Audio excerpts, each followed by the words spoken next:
The Roger Arnold Economic Principles Lecture Series. Lecture 3, Supply. In this lecture, we're going to talk about supply. You may remember in an earlier lecture that we talked about a market. A market we defined as any place people come together to trade. And anytime there is a trade, there's a buyer and a seller. Well, we've talked about the buyers when we talked about demand. Let's now turn to the sellers or the suppliers of a good. There is, when we talk about supply, something called the law of supply. And here's what the law of supply says. It's very simple. It says sellers will behave in a certain way when the price of a good goes up or goes down. Specifically, here's the relationship. When the price of the good that they produce and sell goes up, the quantity supplied of that good will go up as well. And when the price of the good goes down that they sell, the quantity supplied of that good goes down as well. Let's put it in a real-world example. Suppose that I produce chairs, and the price of a chair, one of my chairs, is $100. Let's suppose the price goes up from $100 to $150. Well, what the law of supply says is that I will want to produce and sell more chairs, maybe now 150 of those chairs rather than 100.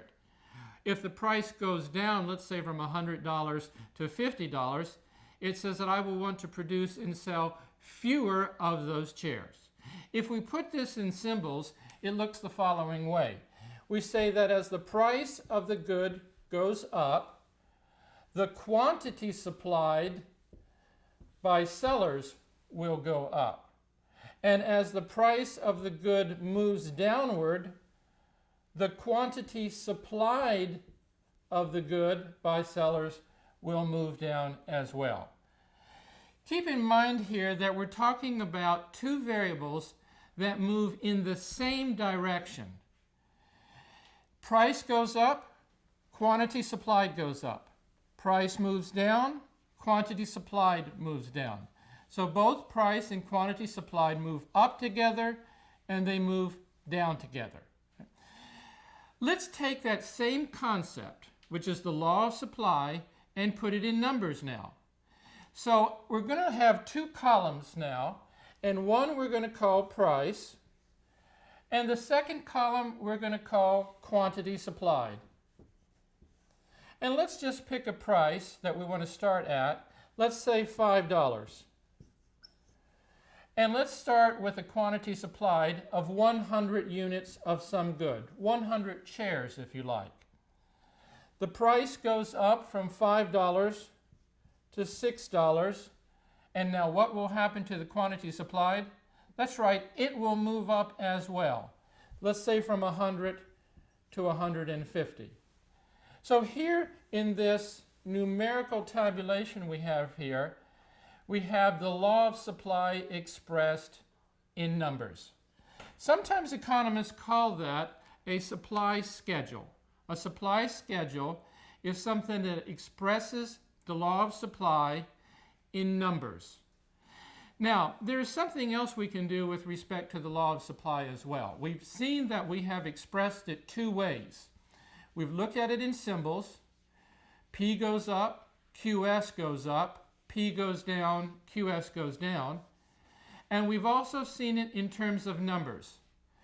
The third way that we can look at the law of supply is in terms of a picture. Remember that economists draw a lot of pictures. They draw a lot of diagrams, and again, a diagram expresses a relationship or a thought. So let's look at our diagram of the supply curve. We draw our vertical axis and then our horizontal axis. We put P for price on our vertical axis, and we put QS for quantity supplied on our horizontal axis. Let's pick 2 points in this two-dimensional space. The first point, let's call point A, goes along with a certain price. I'm just going to pick a price here of $5, and a certain quantity supplied, let's say 100. Now let's pick a second point in this two-dimensional space. Let's put it right here and call it point B. Point B goes with a certain price, which has got to be higher than $5. So let's say this is $9. And it goes along with a certain quantity supplied, 150, for example. We know it has to be more than 100. So let's pick 150. Let's connect these 2 points in this two-dimensional space. What we have drawn here, or what this curve represents, is a supply curve. And it tells us the law of supply. It says as the price of a good goes up, let's say from 5 to 9, what happens to the quantity supplied? Answer, that goes up as well from 100 to 150. Right? So what we have done so far then is the following.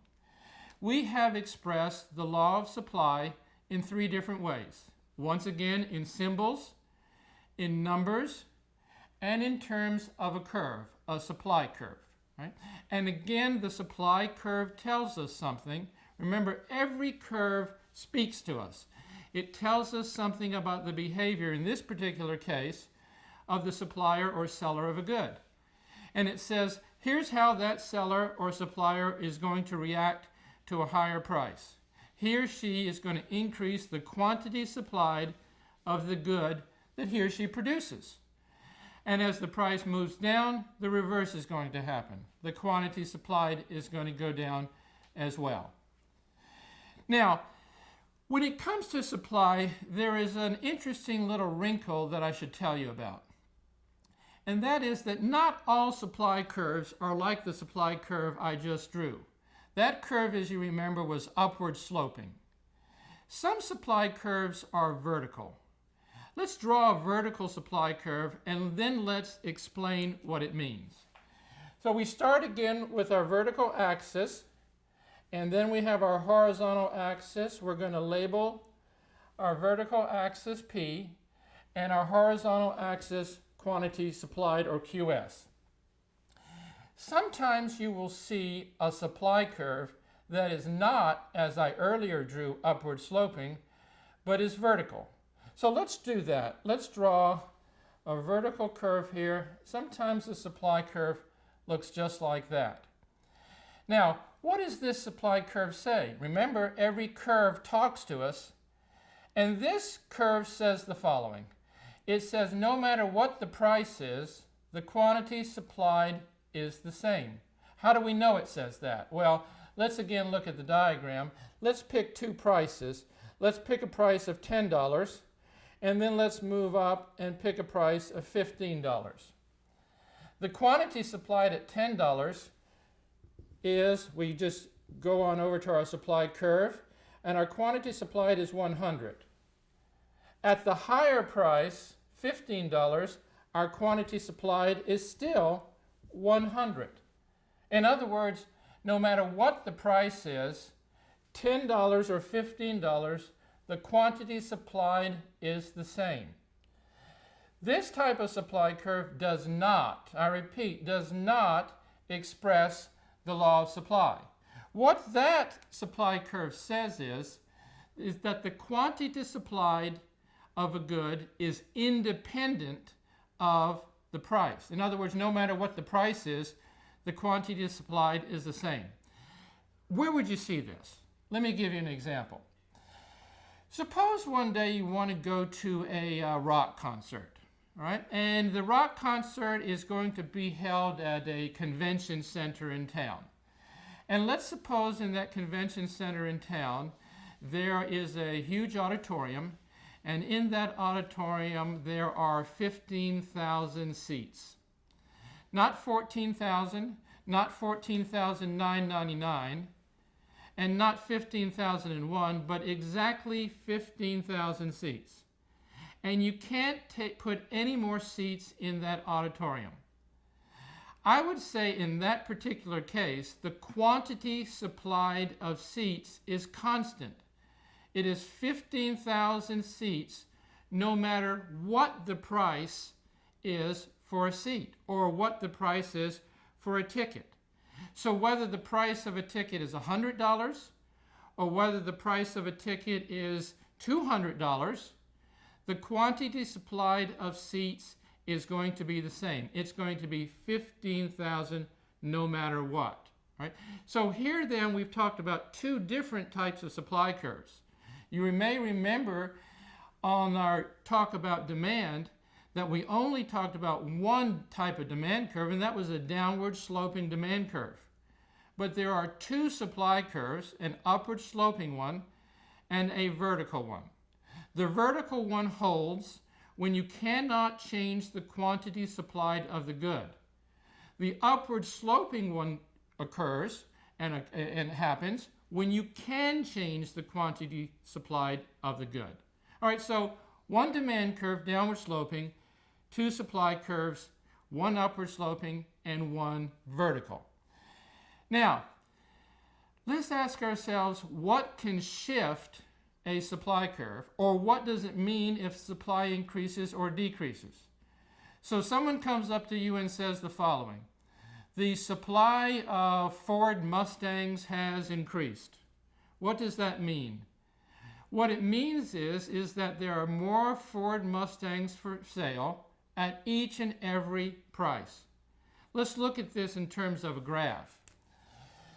Once again, I've got my vertical axis and my horizontal axis, and on my vertical axis I have P for price and QS here for quantity supplied. In this case, it's going to be the quantity supplied of Mustangs. Let's look at a supply curve. I'm going to call it S1, and let's pick a point on that supply curve, point A, and that corresponds to a particular price, let's say $25,000.